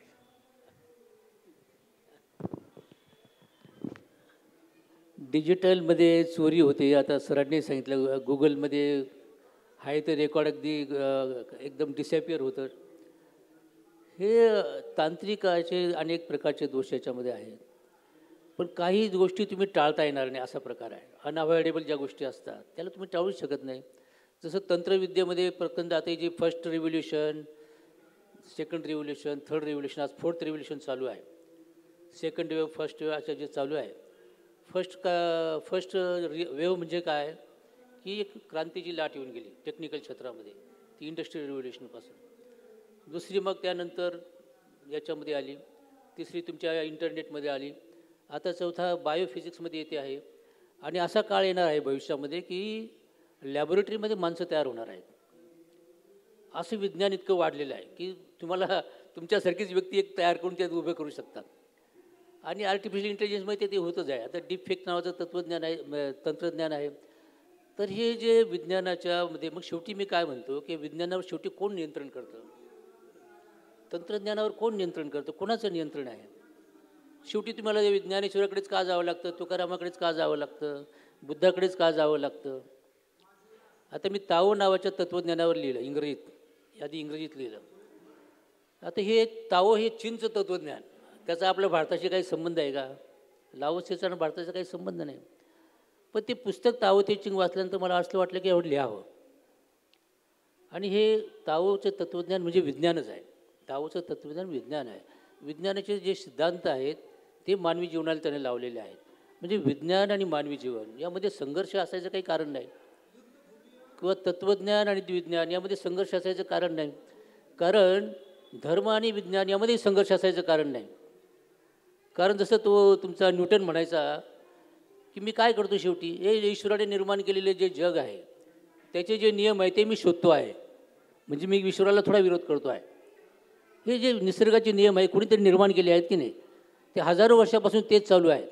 ग्रॅव्हिटेशनल फोर्स आहे, इलेक्ट्रोमॅग्नेटिक फोर्स आहे, अशा वेगवेगळ्या फोर्सेस आहेत ज्याच्यामुळे हे विश्व तरलेलं आहे. आणि ताओचं तत्त्वज्ञान तेच सांगतं की जग कशावर अवलंबून आहे, तर ह्या निरनिळ्या ज्या शक्ती आहेत यांच्यातलं अंतर्गत संबंध, त्यातलं संतुलन जोपर्यंत आहे तोपर्यंत हे जग टिकणार आहे. हे तत्त्वज्ञान आहे. म्हणून तुम्हाला किती जरी तंत्रज्ञानामध्ये प्रगती झाली तरी माणूस त्याला कंट्रोल करण्याची त्याच्यात नैतिक बौद्धिक क्षमता आहे. आणि तो साहित्याच्या सहाय्याने, कलेच्या सहाय्याने, तत्त्वज्ञानाच्या सहाय्याने, विचारांच्या सहाय्याने अशा प्रकारे विज्ञानावर तो कंट्रोल करील यात काही शंका नाही. आणि ते कंट्रोल करण्याची क्षमता माणसामध्ये आहे. हेच या चर्चेचं सगळ्यात महत्त्वाचं फलित आहे. Yes sir. मला ढगे सरांना विचारायचं आहे. सर, साहित्याची चोरी, आता तुम्ही ऑनलाईनमध्ये बरंच काम केलं आहे. समजा साहित्याची चोरी झालीच तर तुमच्याकडे याच्यासाठी काही सोल्युशन आहे? तुम्ही काय सांगू शकता? ऑनलाईन म्हणताय? ऑनलाईनला ऑनलाईन कंप्लेंट दाखल करणे वगैरे. आता ते रिसर्च जर्नलच काढून टाकलं समजा, ते फेकच आहे. क्लोन नवीन एक प्रकार आहे, क्लोन तयार करायचे पुस्तकाचे वगैरे, ते सुद्धा येत आहेत. त्याला तुम्ही कुठं कंप्लेंट करणार? जसं आपल्याला हे आता कॉल येत आहेत ना रोज, आता 30 सेकंदाची बीप चालू आहे, ते कॉल येत आहेत आपल्याला, आपण फसतो, आर्थिक फसवणूक होते, असं त्या गोष्टी आहेत. तुम्ही त्याचा स्ट्रेस लावू शकता का? सायबर क्राईम जरी नोंदवला तरी पोलीससुद्धा त्याचा स्ट्रेस लावू शकत नाहीत लवकर. खूप वेळ जातो, खूप काळ जातो आणि त्याच्यामुळे त्याच्यावरती आपलं काही कंट्रोल नाही आहे, लक्षात घ्या. दुसरी गोष्ट अशी की सर जसे म्हणाले किंवा सरांनी जसं विश्लेषण केलं, आपण डिजिटल इरा बाकीच्या क्षेत्रामध्ये ठीक आहे, पण इथं ज्या कोणी एखाद्याने कविता चोरली सरांची ऑनलाईनच्या माध्यमातून किंवा कथा चोरली, तर तुम्हाला तो माणूस शेवटपर्यंत सापडू शकत नाही. IP ॲड्रेस बदलत राहतो, तो माणूस सापडत नाही आणि कोण त्याची मोडतोड केली, कोण काय केलं हे आपल्याकडे त्याचं नाही. तसं प्रिंट मीडियाचं, प्रिंटचा जो पुस्तक वगैरे असतील त्याच्याकडे आपल्याकडे त्या गोष्टी आहेत. दुसरी गोष्ट अशी आहे, हा भाषेचा व्यवहार आहे, साहित्याचा व्यवहार आहे, जगण्याचा व्यवहार आहे. व्याकरणाचं काय करायचं? जे लर्निंगच्या माध्यमातून याच्या माध्यमातून व्याकरणाची ऐशी तैशी त्या ठिकाणी होते. व्याकरण कुठल्या प्रकारे पाळल्या जात नाही. लेखकाचा स्वामित्वाचा हक्क त्या ठिकाणी बाधित होतो. लेखकाची करेक्ट अभिव्यक्ती त्या ठिकाणी प्राप्त होत नाही. आणि सगळ्यात महत्त्वाचं, या देशामध्ये साधं उदाहरण सांगतो तुम्हाला, 146 देशाची यादी जर काढली, आपला 126वा नंबर आहे आनंदामध्ये. आपल्या देशामध्ये 13.5% लोक दारिद्र्यरेषेखाली आहेत. आमची गावकुसा त्या शेताबांधावरती काम करणाऱ्या बाईला, बहिणाबाईच्या कथा कविता जी ती जात्याच्या ह्याच्यामध्ये म्हणते, त्या तुमच्या ऑनलाईनच्या माध्यमातून दुःख सुख तुम्हाला त्या ठिकाणी मांडता येणार नाही किंवा त्या गोष्टी त्या ठिकाणी येणार नाहीत. म्हणून आपलं साहित्य कोणाकडे जाते? मध्यमवर्गीय, निम्नमध्यमवर्गीय, कष्टकरी समाज. मग त्याच्यापर्यंत पोहोचण्याचं माध्यम काय? तुम्ही जलसा उभारा समोर, साक्षात गावामध्ये जाऊन त्या ठिकाणी ते साहित्य त्या ठिकाणी जाईल. पोवाडे म्हणा, आता तुम्ही काल लावणी सादर केली, तुम्ही लावणी इथं सादर केली, या भावबंधन मंगल कार्यालयात येऊन लावणी बघण्यामध्ये जेवढा मला आनंद मिळेल तेवढा यूट्यूबवरती किंवा TV वरती बघून मिळणार नाही. कारण ती कलाकार त्या ठिकाणी मला जीवन दिसतो. म्हणून मराठी वाचक तर शक्यतो चित्रपटापेक्षा नाटकं बघण्यामध्ये इंटरेस्ट काय दाखवतो? कारण समोर जिवंत कलाकार त्या ठिकाणी असतात.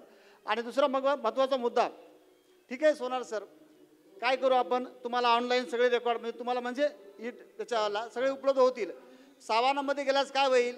मला लक्ष्मण माडिक सर भेटतील, रामराम नमस्कार होतील, गंगा गवळी मॅडम होतील, आमची काहीतरी कविता सराला वाचा सर बनतील, कुलकर्णी सर भेटतील, काय ढगे सर बरे का चाले विचारतील, माणसं भेटतील ना. शेवटी हा सगळा माणसाचा व्यवहार आहे का नाही?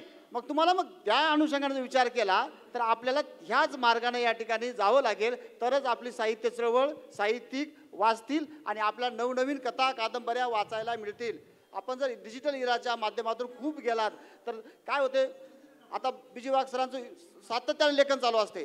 मी बघितलेले, सरांच्या घरी गेलेलो आहे, सरांच्या हातामध्ये पेन असते, कागद असतो, सर टेबलवर बसले असतात. पण सरांना मी तेच व्हाईसवरती दिलं किंवा टचवरती दिलं की सरांना काय करायचं आहे, मनातली अभिव्यक्ती पण मांडायची, मला ते स्किल पण आलं पाहिजे. लक्षात घ्या, म्हणजे त्याला त्याचे सगळे इंद्रिय त्या ठिकाणी ॲक्टिव्ह ठेवावं लागतात. पण तुम्ही लिखाणाला डोळे बंद केले तरी तुमची कन्सेप्ट तुम्ही त्या ठिकाणी मांडू शकता. आणि म्हणून मला वाटतंय साहित्यिकासाठी, लेखकासाठी ही थोडी मारकच गोष्ट आहे. व्याकरणासाठी, भाषेसाठी सुद्धा ती मारकच आहे. डिजिटल युग, संधी की आव्हाने, सर्वच मंडळींनी आपले आपले मतं मांडले आहे. मला एक संधी बघतोय मी आणि सरांना प्रश्न विचारायचा आहे, दोघं सरांना. मी थोडक्यात आपला प्रश्न घ्या सर. चिंदडे सर घेतील पहिले, हां, आणि नंतर पवार सर घेतील.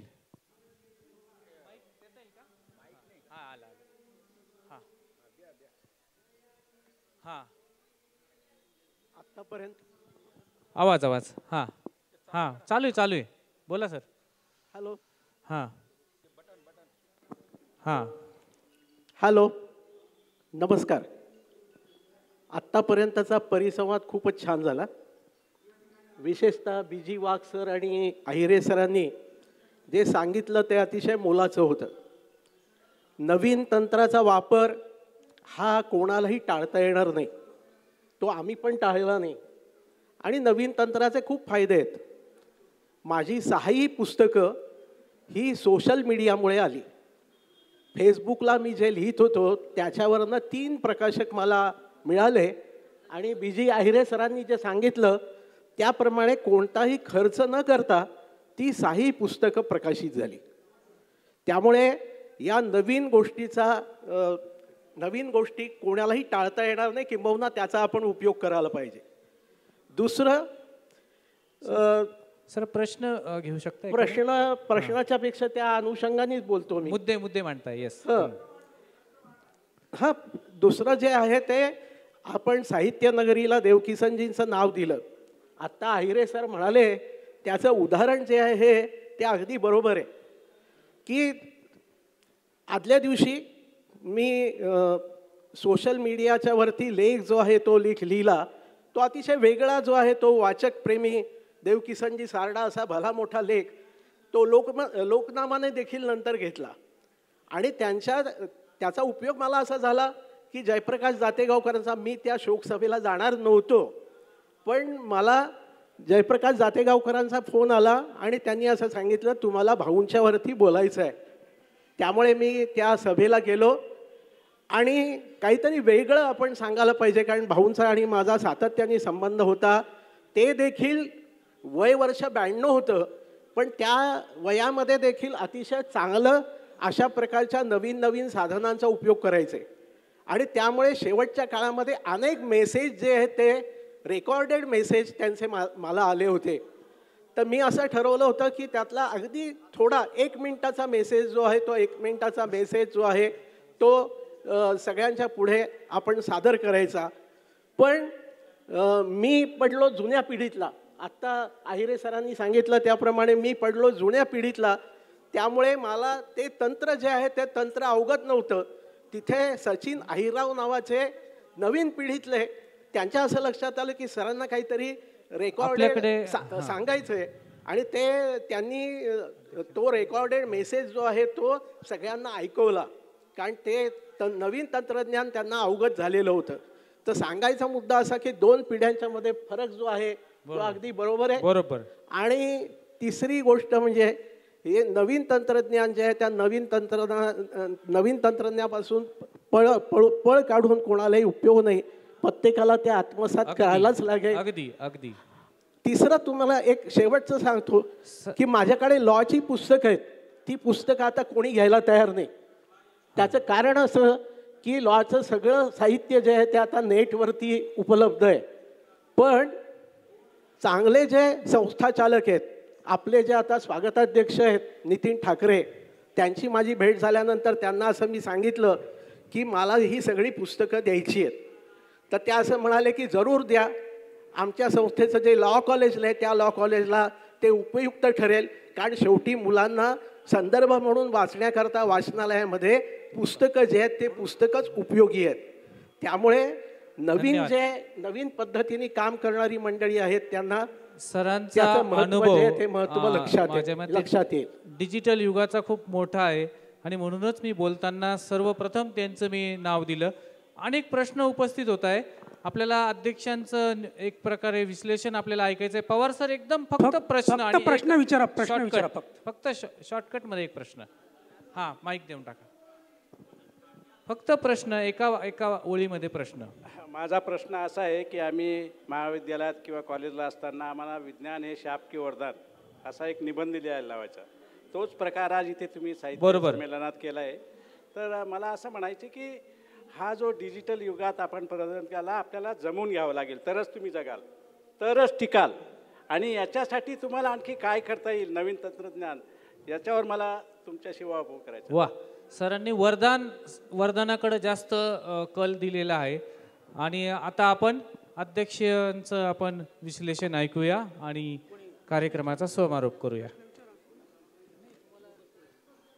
सर मला असं विचारायचं आहे समारोपाच्या दृष्टीने की आत्तापर्यंत आपण एवढी सर्व चर्चा केली, अनेक आव्हाने आणि संधी आपण ऐकल्या, वरदान पण ऐकलं आणि याचे फायदे ऐकले, तोटे ऐकले, लेखक जगापर्यंत पोहोचतोय हे पण आपण मान्य करत असताना डिजिटल वाचन किंवा डिजिटल लिखाण किती घातक आहे याविषयी आपण साधक बाधक चर्चा झालेली आहे.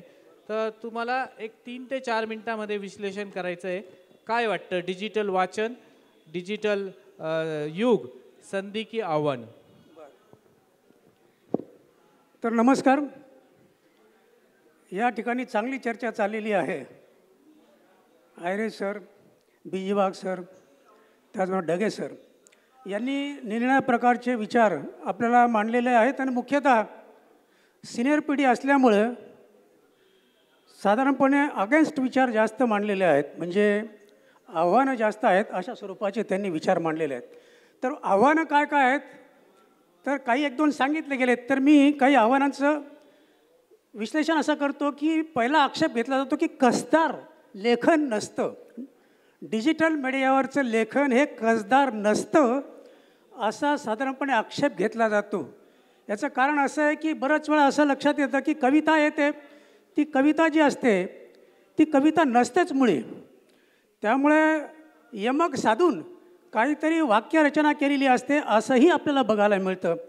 त्यामुळे हा एक आक्षेप आहे की मीडियावर कसदार लेखन नसतं. दुसरा लेखक त्याच्यानंतर आक्षेप असा आहे, आता चोरी कॉपी पेस्ट याच्या संबंधी देखील आत्ता चर्चा झालेली आहे. नंतर ट्रोलिंगचा सामना करावा लागतो.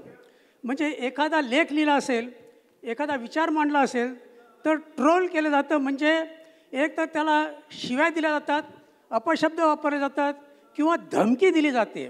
अशा स्वरूपाचं देखील जर होत असेल तर त्या लेखकावर, त्या कवीवर त्याचा परिणाम होऊ शकतो आणि त्यामुळे त्याच्या लिखाणावर देखील परिणाम होऊ शकतो. या मीडियाचा हा दुष्परिणाम म्हणता येईल.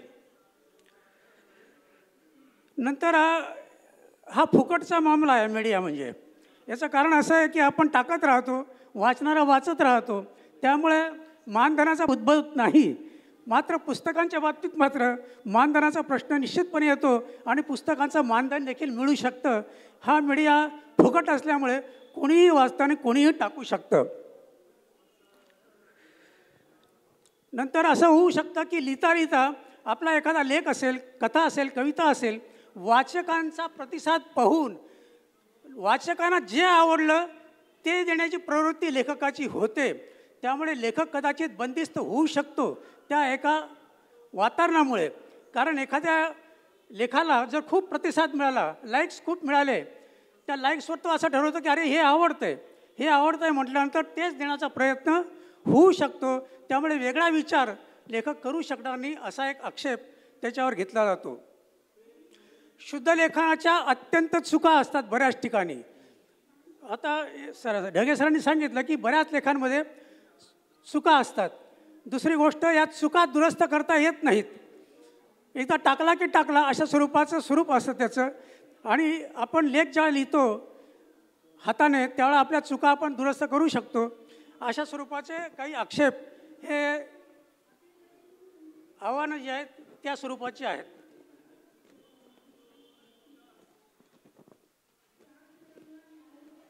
आता या ठिकाणी असा विचार मांडला गेला की ह्या डिजिटल युग जे आहे किंवा हे जे प्लॅटफॉर्म आहे हा साधारणपणे भावभावना ओळखत नाही किंवा भावभावना सोडून अशा तऱ्हेचा एक प्रकारे आखीव रेखीव पद्धतीने मांडणी केली जाते असा एक विचार मांडला गेला. परंतु हे तितकंच खरं आहे की आता किरणनी सांगितलं की पिढी, नवी पिढी आणि आयरे सरांनी पण सांगितलं की पिढीचा अंतर आहे आणि त्या पिढीच्या अंतरामुळे कदाचित फरक पडू शकतो. परंतु आता मी 80 वर्षामध्ये पदार्पण करतो आहे, डिजिटल सगळे प्लॅटफॉर्म वापरतो. त्यामुळे असं काही होऊ शकत नाही की बाबा वय वाढलं म्हणजे डिजिटल फॉर्म वापरता येणार नाही, असं होत नाही त्या ठिकाणी. आता हे तितकंच खरं आहे की मी पिढ्यांच्या बाबतीत सांगतो. पिढी जी आहे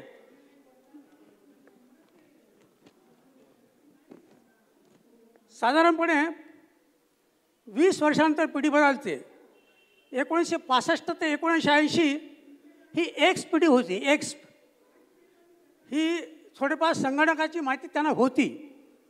वाय पिढी जी आहे 81 ते 96 यांना इंटरनेट वगैरे माहीत होतं, डिजिटल प्लॅटफॉर्म माहीत होता. झेड पिढी जी आहे 97 ते 9 सोशल मीडियाचा वापर ही करणारी पिढी होती, स्मार्टफोन वापरणारी पिढी होती. त्याचबरोबर म्हणजे आहे ती अजून. आणि 2010 ते 2024 ही अल्फा पिढी आहे.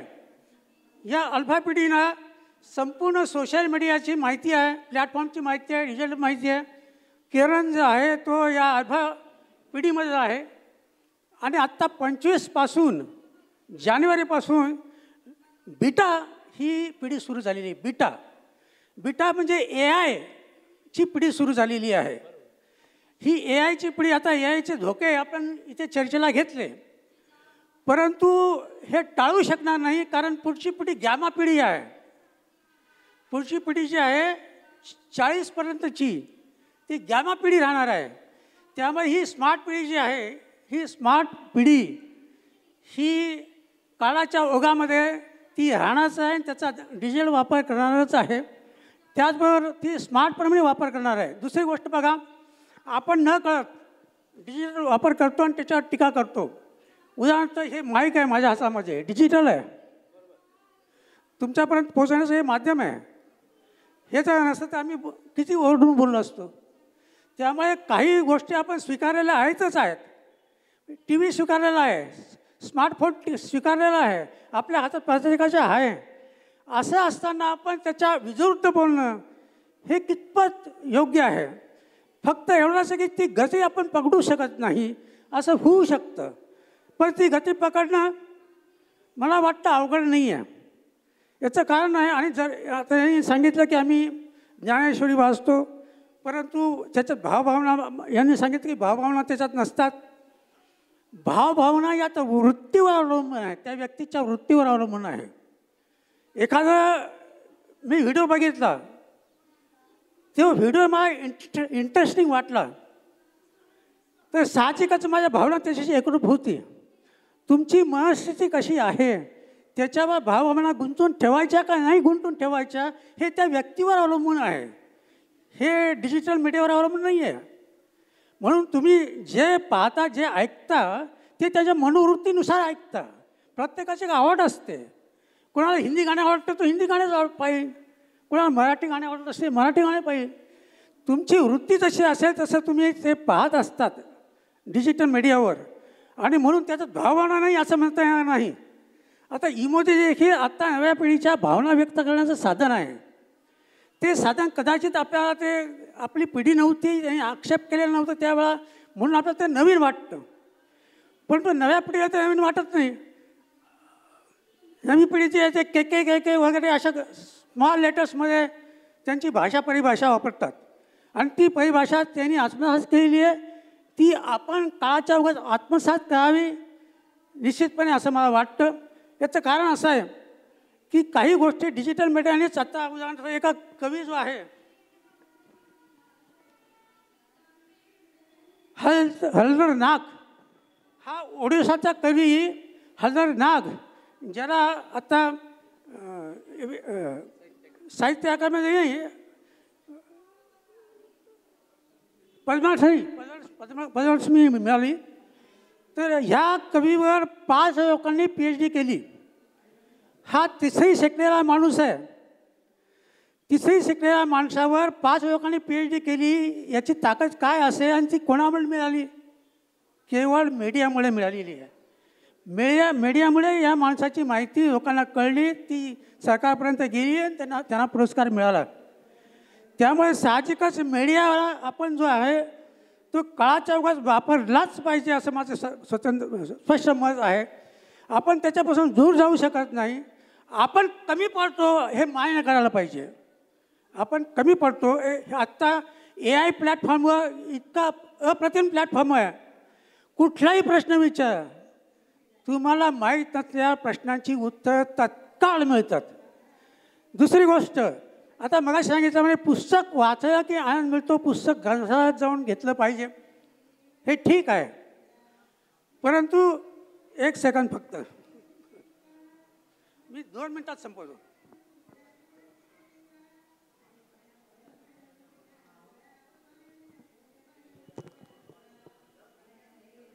एखाद्याला रिसर्च करायचं असेल, त्याच्याजवळ पुस्तकं उपलब्ध नसतील तर मीडियावर, गुगलवर, मीडियाच्या ग्रंथालयांवर लाखो पुस्तकं उपलब्ध आहेत. तुम्ही प्रत्येक पुस्तक तुम्हाला आवडीचं ते डाउनलोड करू शकता. मी स्वतः 15 ते 20 पुस्तकं डाउनलोड करून ते प्रिंटआउट करून घेतले, कारण ते दुर्मिळ आहेत. रिसर्च एखाद्याला करायचं असेल तर त्या संबंधातली पुस्तकं जी आहेत ती तुम्ही मिळवू शकता, जी बाजारात मिळत नाहीत, मार्केटमध्ये मिळत नाहीत. अनेक पुस्तकं, दुर्मिळ पुस्तकं जी आहेत, साधारणपणे 50 वर्षापूर्वी, 60 वर्षापूर्वी, 70 वर्षाची पुस्तकं जे ती आजही आपल्याला मीडियावर मिळू शकतात आणि आपण डाउनलोड करून घेऊ शकतो. त्यामुळे रिसर्च करणाऱ्यांना, नवीन माहिती मिळवणाऱ्यांना, आपलं संशोधन, आपला कवी म्हणून कुठे आहोत आपण, लेखक म्हणून आपण कुठे आहोत, हे जर तपासायचं असेल तर जागतिक पातळीवरच्या साईट्स तुम्हाला बघाव्या लागतील. जागतिक कवितेचे जे आहेत आयाम ते बघावे लागतील, तेव्हा तुम्हाला तुमचा कस कुठे आहे ते कळेल. त्यामुळे ह्या मीडियाचा वापर आपण आपली बुद्धी प्रगल्भ करण्यासाठी, आपलं सत्व जे आहे ते प्रभावीपणे मांडण्यासाठी, आपलं लेखन जे आहे ते प्रभावीपणे मांडण्यासाठी या मीडियाचा वापर किती चांगला करू शकतो, सुंदर करू शकतो ना, निश्चितपणे सुंदर करू शकतो. आता साधी गोष्ट की एखादा कवी जो त्या प्रादेशिक, आता साधी गोष्ट आहे की पूर्वीचे एवढे मोठे गवये होऊन गेले, ते गवये त्या वर्तुळापुरतेच मर्यादित होते. आज आपण त्यांचं ऐकतोय, आज त्यांचं आपण बालगंधर्व असते किंवा कोणी असतील किंवा अनेक पूर्वीचे गायक असतील, त्याचं आजही आपल्याला ऐकायला मिळतं आणि आपल्याला कळतं की तो किती ग्रेट गायक होता किंवा ग्रेट लेखक होता, असं आज आपल्याला मिळतं. त्यामुळे या मीडियाचा वापर अत्यंत प्रभावीपणे, आता कसं आहे, तुम्ही काय देता, AI ला तुम्ही काय देता, प्रश्न कसा विचारता याच्यावर त्याचं उत्तर अवलंबून आहे. मी सहज एक प्रश्न विचारला तर त्यांनी कविता लिहून दिली, मीडियाने मला कविता लिहून दिली, ती सुद्धा वाचू शकेल मी, पण आता वेळ झालेला आहे. परंतु तुम्ही ज्याचा वापर जसा कराल त्याच्यावर ते अवलंबून आहे, आपल्या क्षमतेवर अवलंबून आहे. परंतु काळाच्या योगामध्ये जर बिटा पिढी आत्ता सुरू झाली असेल तर त्या बिटा पिढीपासून तुम्ही दूर जाऊ शकणार नाही. आता आपण सहज म्हणतो नातवाला कम्प्युटर किंवा ह्या गोष्टी फार चटकन आत्मसात होतात, आपल्याला त्या वेळ लागतो. याचं कारण असं आहे की आपली गती जी आहे ती गती कमी झालेली आहे, ती आपण वाढवू शकतो प्रयत्नांनी, आणि त्या पिढीशी, येणाऱ्या पिढीशी आपण जुळून घेतलं पाहिजे. माझं मत असं आहे की मीडिया अत्यंत उत्कृष्टपणे आपल्याला सहाय्य करू शकतो, लेखकाला करू शकतो, कवीला करू शकतो. असं म्हणता येणार नाही की त्यापासून आपण दूर जावं. धन्यवाद. धन्यवाद सर. सरांनी अतिशय सुंदर विश्लेषण केलेलं आहे आणि दोन्हीही गोष्टी सांगण्याचा प्रयत्न केला आणि नवीन पिढीला काय सहाय्यभूत आहे हेही सांगण्याचा प्रयत्न केला. हां, आयरे सरांनी भाकरीचा प्रश्न उपस्थित केला. काही भाकरी तर करावीच लागते ना, ती काय आपल्याला मीडियावर मिळणार नाही. पण भाकरीचे किती प्रकार आहेत हे मीडियावर जरूर भेट. भाकरी किती प्रकाराने होते हे कोण सांगणार आपल्याला, हे मीडिया सांगतं ना. आता तुम्ही रेसिपी बघता की नाही, रेसिपी बघता ना, मग आपण करत असलेली रेसिपी 50 लोकांची रेसिपी आपण जेव्हा बघतो तेव्हा आपल्यात सुधारणा करतो की नाही, करतो ना. मग या ठिकाणी आपल्या भावना ज्या आहेत त्या आपण या ठिकाणी वापरतोच ना, वापरतोच. धन्यवाद. सरांनी अतिशय सुंदर विश्लेषण केलेलं आहे आणि खूप छान मुद्दे, आमच्या ह्या सर्व परिसंवादाचे जे मुद्दे उपस्थित झाले त्या मुद्द्यांचा त्यांनी कशा पद्धतीने निष्कर्ष निघू शकतो तेही त्यांनी सांगण्याचा प्रयत्न केला. सर्वांचे अगदी मनपूर्वक धन्यवाद. आज या परिसंवादांच्या निमित्ताने आपल्या सर्व इथे श्रोते उपस्थित आहेत, त्यांच्याही मनात अनेक प्रश्न उपस्थित झाले असतील, तेही आज विचार करतील आणि तेही ठरवतील की आपल्याला काय करायचं आहे. डिजिटल आत्मसात करायचं आहे का डिजिटल आत्मसात करून त्याला दोष देऊन पुन्हा त्याचा वापरही करायचा आहे, का डिजिटलला चांगलं समजून आपल्या पुढच्या पिढीला पुढे ते घेऊन जायचं आहे. तर सर्वांचं पुन्हा एकदा मनपूर्वक धन्यवाद. आणि पुढचे सूत्र मी किरण सोनार या तरुण मित्राने अतिशय चांगल्या प्रकारे हे 3 बुजुर्ग आणि ढगेंसारखे एक तरुणाईत असलेले संवादक या चारही लोकांना व्यवस्थित प्रश्न विचारून त्याच्या मनात जे जे होतं ते त्यांनी काढून टाकलं, त्याबद्दल त्याचे आपल्या सर्वांच्या वतीनं आभार मानतो. आणि सुरेश पवार इथे आहेत. माझी विनंती अशी राहील की लोककला शेकोटी लोककला साहित्य संमेलन आपण घेतो आहे, हे 3रं. पण या लोककला ज्या आहेत ह्या लोककलांचं संवर्धन झालं पाहिजे की ज्या कालबाह्य झालेल्या आहेत, ज्या मरणपंथाला लागलेल्या आहेत त्या आपण नाकारल्या पाहिजे. असा एखादा परिसंवादाचा विषय पुढच्या वेळेस जर घेतला तर चांगल्या प्रकारची चर्चा होईल अशी विनंती करतो आणि किरणला पुन्हा धन्यवाद देऊन इथं थांबतो. धन्यवाद.